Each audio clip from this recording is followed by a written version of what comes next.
What's up, everybody? Welcome back again to Swanky Disc Golf. We are recapping round 4 of Worlds. If you're just joining us, we have been posting a podcast every single day of Worlds. So thank you for joining us on this ride. Today we are recapping round 4. A lot of craziness. An almost historic performance from FPO fields. The MPO field is all over the place. We had a third card player who is now in first place. There's so many things to talk about. Before we jump into it, don't forget to subscribe. We've still got one more day of this. We're gonna post again a recap of the final round tomorrow. As of this recording, it is late Saturday night Eastern time. So yeah, round 4 is what we're getting into. Also, I want to let you guys know we are partnered with Disc Golf Deals USA, and we want to give them a big shout out. If you want 10% off all of your disc golf products, you can go to discgolfdealsusa.com/swankydiscgolf. They have some of the most insane disc golf inventory, over 30,000 discs in stock at any given time. Great shipping, the best deals on the internet. They have disc golf accessories, they have bags, they have blog posts about advice and help and stuff like that. Really cool site, and you help support our channel. So if you're watching on YouTube, you can use our link in the description, or if you're listening, you can go to discgolfdealsusa.com/swankydiscgolf and get 10% off. Let's jump into it. I'm joined by Reed here today on the show. Josiah filled in for us yesterday. We were hoping to all three do it at some point, but that hasn't happened yet, but that's okay. Big storylines from the FPO field. We want to first talk about, because this is kind of old news at this point, since we're sort of behind with our posting. If you're watching post-produced coverage, we're not quite as far behind. But at the time of recording, the FPO players are probably about to tee off in Finland while we're recording this. Oh my gosh, you're right. That's crazy. But Kristen L came out with a statement as to why she dropped out of the tournament, and it's a little vague. You can go read it on Instagram. I'm not going to read the entire thing, but she basically says she's been having some different issues, some different difficulties that no one really knows about. Past 2 months, she said, have been very, very difficult. And she just felt like it was the best choice for her career. It was the best choice for herself and her well-being to drop out of the tournament. And that's pretty much it. She didn't give any specifics, which of course she's entitled to that. It's a little bit mysterious. We're not sure why she dropped out, but she's let everybody know that is for her own well-being. So hoping the best for Kristen L. But now jumping into the players who are still there. This was a crazy round. First off, I want to apologize. Yesterday's round, I kept calling her Lida, because while I'm reading it here in English, it looks like a capital L-I-D-A. Really But it's 2 I's, and even the way they said it on coverage, they always said it pretty fast, like Lida, Lida, and it is 2 I's, Ida Letamaki. Again, probably not how you properly pronounce it. She is still in first place. Yesterday, we kind of called that. We felt Scoggins had the advantage here. She's got a little bit more professional tournament status under her belt. She's very seasoned, savvy vet. This was a rainy round. It was a difficult round. It was windy. It sort of cleared up towards the end, but a super difficult round, and Lida showed up. There were so many spectators out there on lead card, and Ida almost had possibly the highest rated FPO round ever. She shot 1 over par, right? So 1 over par ended up being 993 rated. But if you missed it, she took a 8 over par on the infamous hole 16 on the Beast. We were back at the Beast today. I believe we're finishing on the Beast tomorrow. So this is the only hole that she went over par, right? Only hole. She was at 7 under par before taking an 8 over on 1 hole. If she would have just parred that hole, I think this would have been the highest rated round in FPO history. Really, really crazy moment. And I'm going to get your thoughts, Reed. What are your takeaways from this round? What did you think of the 15-year-old's performance? And maybe point out some other storylines here to us. I mean, she's sensational. The composure here, I understand. Like, she has the potential now, having shot what she shot today, to set a record that will probably never get broken, and that's winning a tournament, winning a world title with an octuple bogey on your scorecard. I mean, the idea that she had so much margin today that she could afford that to still have a one-stroke lead, that is insane. And when I say composure, I mean 16 is a boogeyman for a lot of people, right? I'm assuming, I didn't actually watch the octuple bogey take place, but I can see on her scorecard she had 5 OB strokes on 16. I'm assuming it was a stroke and distance, just trying to hit that green on 16, just like we saw AB struggle with a few years back. And he ended up losing the tournament on that hole. I'm assuming that's what was happening. And then for her to come back on a difficult hole 17 and get that birdie, that's composure. The bounce back stat is right there for Ida. So that's huge.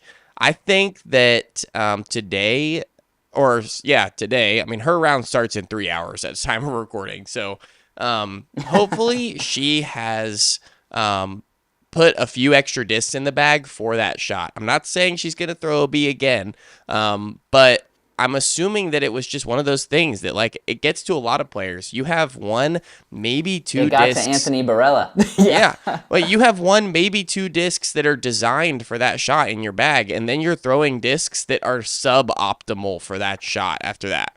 And it gets to the point, like, I can't go get your disc. Like, you've got to keep throwing. You go deeper and deeper into your bag.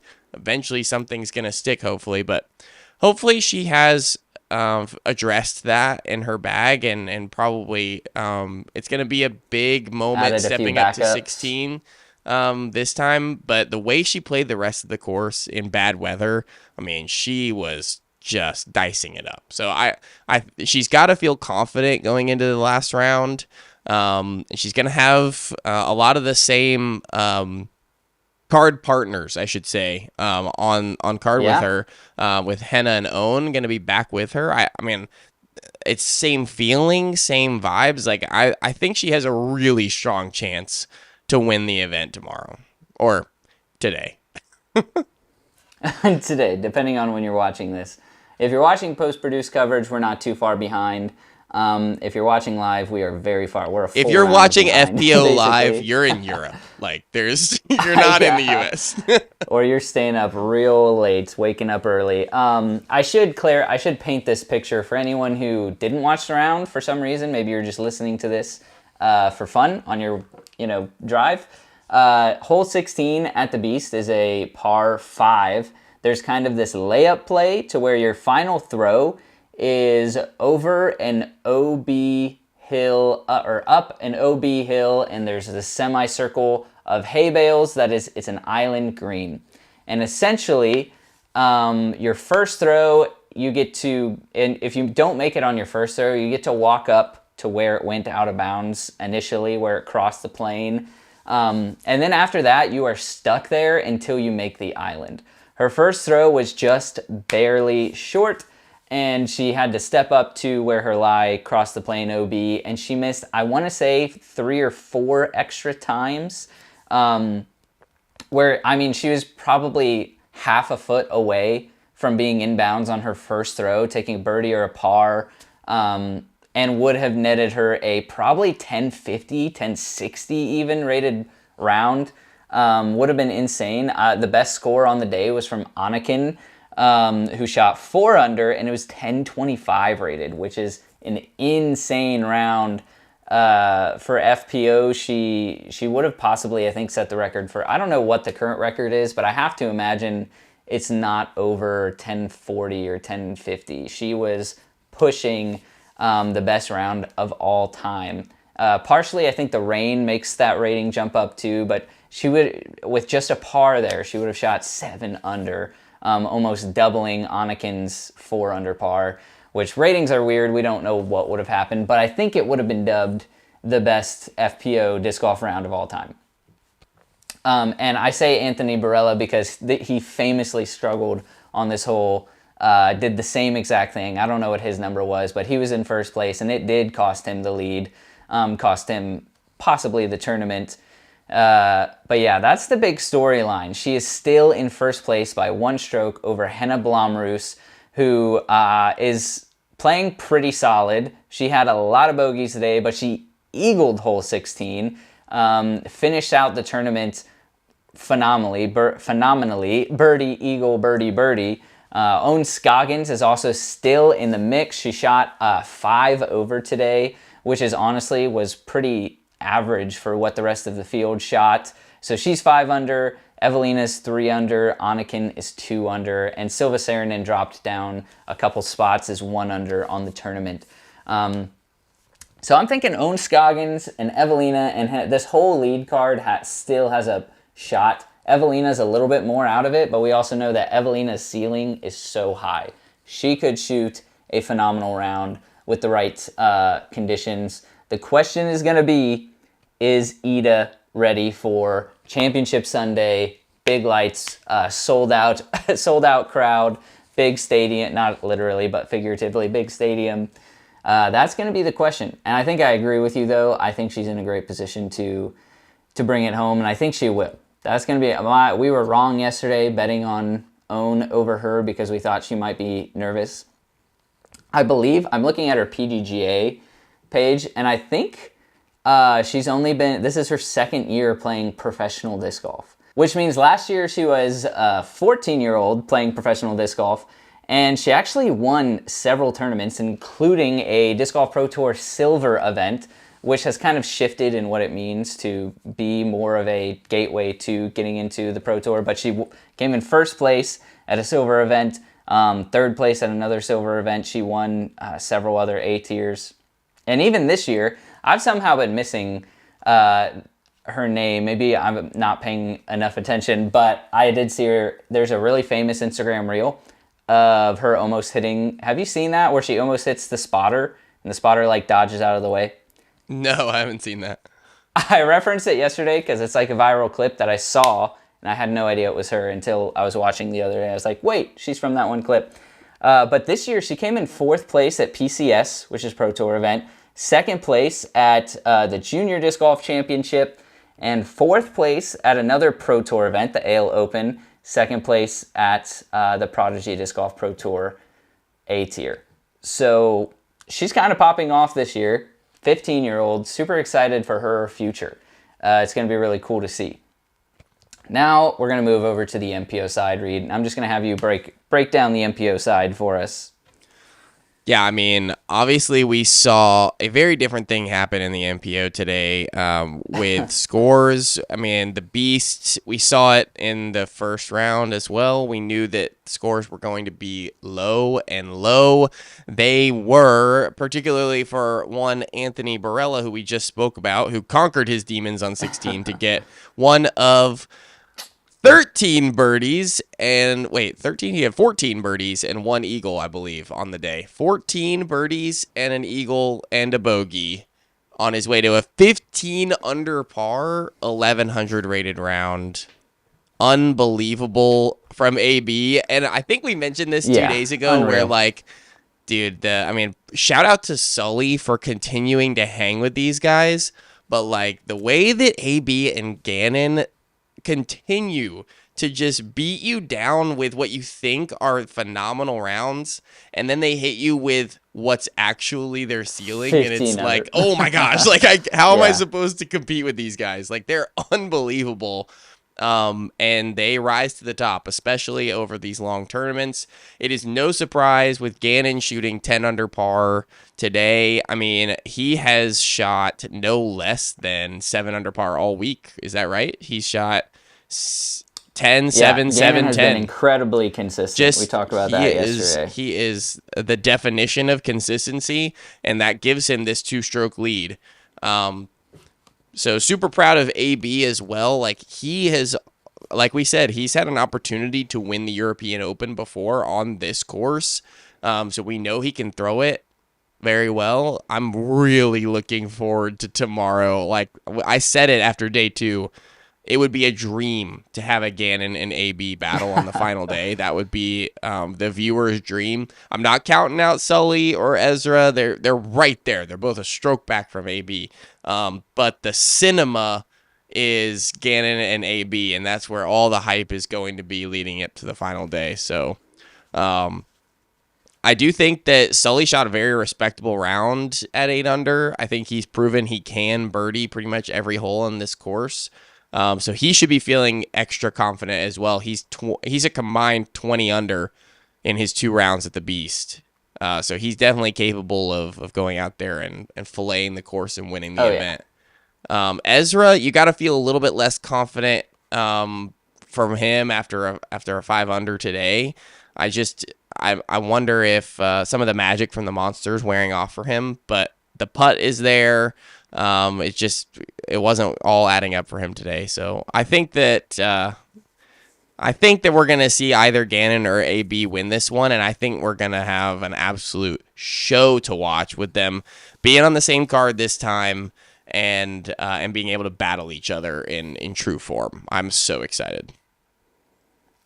Yeah, the Anthony Barella Ganon Burr battle is going to be so hype. Anthony Barella, I feel like, has shown that he can have bad rounds. Ganon Burr has showed us that he very rarely ever has bad rounds, but Anthony Barella can have a bad round, but he can also, now we know he can shoot 15 under. Could have been 16 under without the bogey. Who knows? Shout out to Josiah for kind of calling it. Yesterday, our predictions were, we both talked about saying, I think these bubble players, there's probably 5 or 6 of them, third card, maybe a couple from the fourth card. They were all going to shoot recklessly abandoned because they know they needed to jump up and be in contention. And Josiah was like, I think Anthony Barella is going to do it, and he's going to shoot 14 under. He shot 15 under. What an insane call from the boy. Absolutely insane. I know. He literally, I was like, you're getting real specific here. He's like, Anthony Barella is going to shoot 14 under tomorrow. I'm supremely confident. So shout out to Josiah for calling that. He just didn't see the eagle. He didn't know he was going to eagle hole 3. I know. He didn't see the eagle. Absolutely wild. And I still feel like there's some bubble players who are definitely not out of it. If you're, especially these Goose and Niklas Antila are both 5 strokes off the lead at 29 under. They are still by all means in it. I think anyone is capable of shooting a big double-digit round, and if Ganon Burr and Anthony Barella get just a little bit complacent, they can be overtaken. Those two 29s are in it. I want to ask you this. Do you think anybody else could possibly be in it? Or is our bubble pretty solid? It's either lead card, Aaron Gossage, or Niklas Antila, and everybody else is pretty much out of the running. I do feel that Hammis and below are out of it. And I think that because of the way Ganon is playing. Ganon is so consistent. He hasn't shot worse than 7 under. There's no reason to think going into tomorrow that he's going to. So that means that your line to hit is 41. So Adam has to shoot 16 under to get there. It just doesn't feel real for me for any of those guys to get. I mean, Calvin has to shoot 18 under. He's got to shoot a perfect round to get there. Yeah, I think our bubble is these top 6 guys. It stops with Antila. Antila and Gossage have to shoot perfect rounds in order to win this event.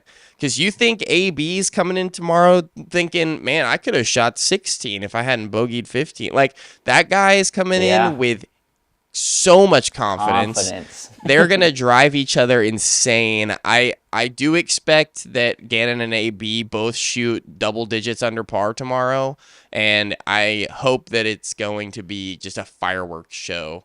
I think we could see AB settle a little bit off the 15. I mean, great call from Josiah. He's going to have to be a little bit more measured, and he is going to be able to see what Ganon is capable of and what he's doing. So that'll impact his decisions a little bit. And he's not going to be as reckless. He was going for all of these shots, and he actually had a lot of scramble, really long putts that he had to hit. And he happened to be like 70% from circle 2 because he was throwing these drives that were a little bit more risky. Maybe that's his normal play because he has a massive arm and that's just how he plays. But it seemed like he was playing for 18 under. He was like, this is what I have to do to be in first place or to get up into the lead card. And he's not going to play that way tomorrow. He's going to play, he wants to play 2 strokes better or 3 strokes better than Ganon. This is going to be his goal tomorrow. Yeah, I think that we'll probably see a little bit more measured play. Yeah, you're right, from AB. Yep. But I think measured could definitely look like 11 under for him tomorrow. So we'll we'll see. But 41 is, I think, the absolute lowest that is going to be required to win this event. And it's probably going to be higher than that. Yeah. That's crazy. And I was saying yesterday, I'm surprised we haven't seen Ganon with an absolute pop-off round yet. Granted, he hasn't needed it. And obviously, 10 under par, 1068 rated to any mere mortal is an absolute insane pop-off round. But when you have Anthony Barela shooting 15 under, it's wild to imagine. But we know Ganon Burr is fully capable of 14 under. And it's just a question, was he saving it? Not intentionally, but is he saving it for tomorrow? Because he could easily just shut everyone out, get to 14 under, 15 under, it's game over.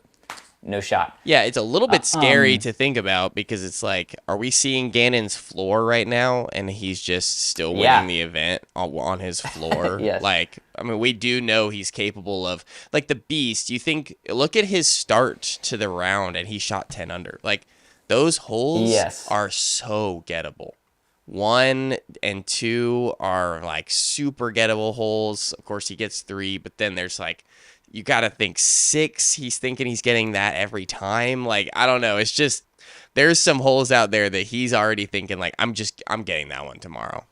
Yeah. And absolutely. And he's fully capable, like you said, of closing the door. Yeah. Jeremy Colling was even saying it in coverage today that with the exception of round 1, where I believe he was 6 under on the front 9, he has been lackluster for his own standards in the front 9. And if he just puts together a front 9, everyone else is going to be completely hopeless. Even today, he was 3 under through 9, which is, again, by any human standards, so good. But it just so happened that Anthony Barela was like 9 under through 9. So for Ganon Burr standards, like he's possibly the best player in the world. His round 2, 3, and 4, his front 9 performances were much worse than his back 9 performances, is what we should say. So if he can just put together a normal full round for him, it's going to be impossible. Nobody's gonna touch him. And it's funny because each day we've been getting slightly more confident in Ganon. The first day we were like, Ganon's in the top 10, like he's probably gonna win. he's definitely got a shot. And then it was like yesterday we were like, top 5 for Ganon is like, he's very comfortable. He doesn't have a lot of pressure. He's gonna just play his game, which is better than everyone else's game pretty much. And now he's in first place going into Championship Sunday. So I don't know what else to say aside from I think the Vegas odds have been in Ganon's favor even since round 1 when he started off tied for 5th place. Which feels crazy to say, but he's just such a dangerous player. If he's in striking distance of first place and you have a 5-round event, it just feels inevitable. Yeah.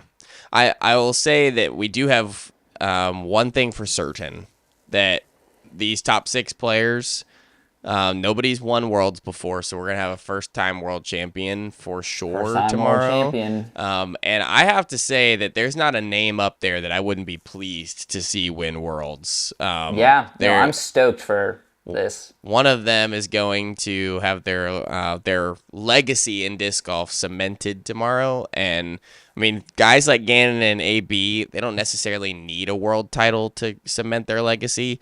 But these other 4, it would radically change the way they're perceived in the disc golf space for the rest of their lives. So they have a lot to play for tomorrow.